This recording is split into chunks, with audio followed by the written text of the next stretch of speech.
critical infrastructure like road is key to the development of any nation. However, Nigeria's road network is in a poor state in spite of millions that have been allocated for infrastructure. In the same vein, housing is equally a major challenge. On this week's edition of the program, we take a look at the nation's works and housing sector.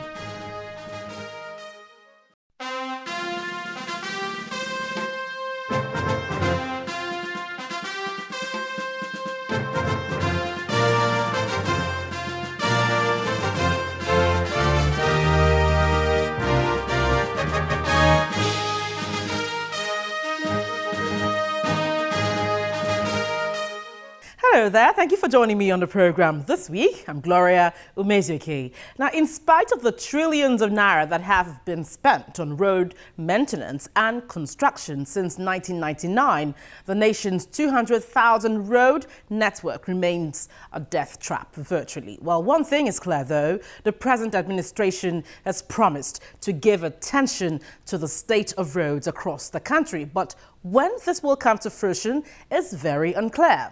Well, we'll be looking at that in our interview this week. Also, we'll talk about how the government's plans to make housing affordable for Nigerians. Coming up next. The federal government wants real estate developers to lead the campaign for a single-digit mortgage facility for low and middle-income earners. Our government believes this will drive vision of making housing affordable across the country. Take a listen. Nigeria's housing deficit presently stands at 17 million, according to the Nigerian Institute of Architects, and that has been a major concern for several administrations in Nigeria. This summit is another effort by the present administration to address the deficit in the housing sector.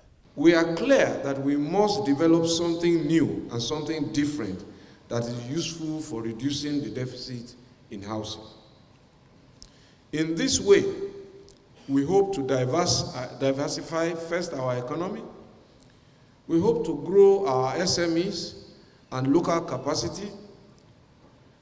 We hope to evolve something that is sustainable in the sense that the majority of Nigerians can benefit from it by getting themselves onto the housing ladder. As state developers, mortgage firms and development partners proffered steps government should take to address the housing challenges in the country.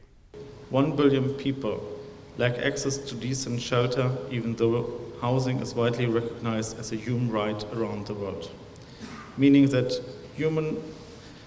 individuals and households should have access to decent housing, allowing them to live in a life in dignity.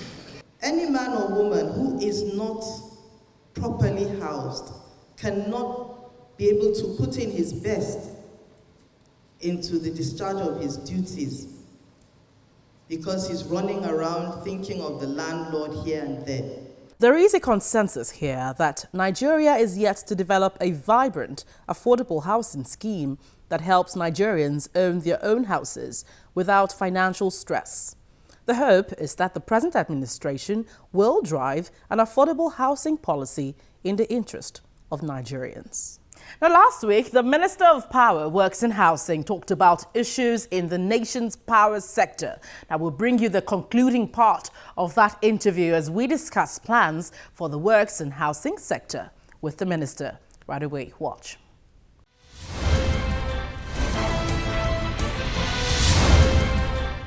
Mr. Babatunde Fashola, thank you for joining us once again in the concluding parts of our interview from last week. Thank you for having me again.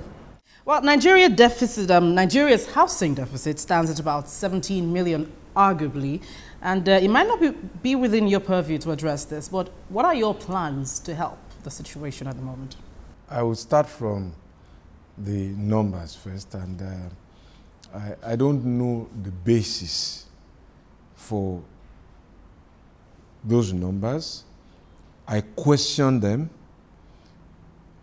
in terms of accuracy, so they may actually be more or they may be less. You're saying you haven't done any homework on that? It's not a question of whether I've done my homework. It's whether Nigeria is serious, and I think this administration is committed to do a census that enables us to know how many people we really are.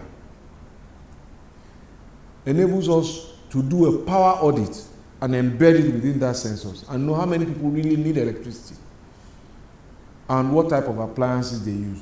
Because that is also the data that will help us determine how many people need water, how many people need schools, where the schools are needed, how many people need hospitals. So it's a basic planning foundation upon which, whether we provide water, we provide houses, we provide this, will sit. And if the foundation has been wrong as it has been, we should then not be surprised at the results that we are seeing. First, to agree what type of home. We haven't agreed that. What does Nigerian home look like? What is the expectation of our citizens? We've seen housing interventions, Jakonde, Shehu Shagari, Gemade. Sustainability has been the issue. And in some places, they were not accepted because there was a cultural difference. And these are the things that are informing the plans we are making today. That certain parts of the country cannot or will not accept, let me use the word, will not accept to live in flats. Are you talking about the northern region? North, south, middle belt, and all of that. The climatic issues are different. And you need to be in places like Adamawa, Borno, Gombe, Yobe, in the extreme of hot weather, and know that you must build in a particular way to make life livable for them. So, and a national policy must factor those in. There are cultural issues by religion and faith and how they treat their women. So you must build and factor those in. So we have evolved those designs. I'm happy to tell you that. We have evolved 12. We want to narrow down to 6. Those are some of the challenges that we have dealt with and we have successfully overcome. And I can say very proudly that we overcame it with the team within. Okay, so the designs on the type of houses? Yes. Without having a database on how many people? No. Well, first of all, the Nigerian house.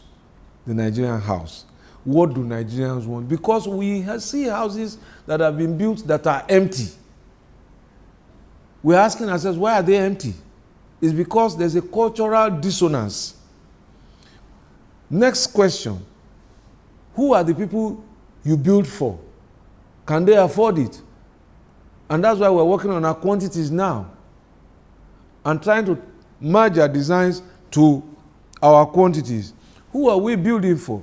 We're building for people who fall within the income level of level 9 and level 15, 16. We're not building for everybody, even though we want to serve everybody. But we must start from the people that are most vulnerable. Are we building for those who have no jobs? Clearly not. Our responsibility is to get those who have no work back to work. So those who have no work cannot, in my view, lawfully expect to own a home. Those are the questions we must solve. So those who have no work have a different problem. We must get them to work. When they now reach that income level, they become eligible to own a home. You see, this is the issue. How do you get them to work in an environment where unemployment rate is just precisely the point, and that is why through infrastructure, funding infrastructure, we're getting people back to work on our roads, on our bridges. And when we start this housing program, it can do nothing other than create work, from plumbing to carpentry to masonry to iron bending to sale of building materials to transportation to raw labor. And that's how you galvanize an economy. Now, we must also then understand that there is no society, and that's why one of the ways to query that number is maybe they've just added the population of the country as they know it, divided it by some parameters, and used it as the housing deficit. But who is separating ownership from rental? Those are the things we need to deal with, because if we accept that not everybody can own a home because you don't qualify for the mortgage threshold, then we must then know how many people can afford to rent.